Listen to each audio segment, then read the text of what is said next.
Welcome to the Tech Egg. Don't get scrambled. Enjoy the video. You start by opening X and going straight to search. Type the keywords you need. Use quotes for exact phrases and a minus sign to exclude unwanted terms because precision reduces noise. Once done, add operators like from and to focus on specific accounts and use since or until to lock a date range. Make sure to include near or place names when location matters so results match the context you need quickly and accurately. You now combine operators to refine results. Use and, or, and parentheses to group conditions because complex queries return more relevant posts. Add has, links or has, media to focus on tweets with attachments and lang to enforce language. For relevance, apply engagement filters such as min faves, 100 to surface popular content.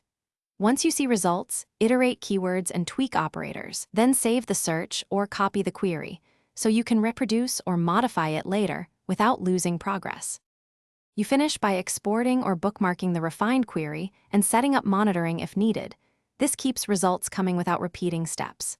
If you get too few results, broaden the date range, remove tight filters, or check spelling and punctuation, because small mistakes often hide matches. Make sure to use X's API or trusted third-party tools when you need bulk export or alerts. They save time and let you scale searches reliably. And if something still fails, simplify the query and rebuild step by step. Thanks for watching. Consider subscribing if I helped unscramble your problems.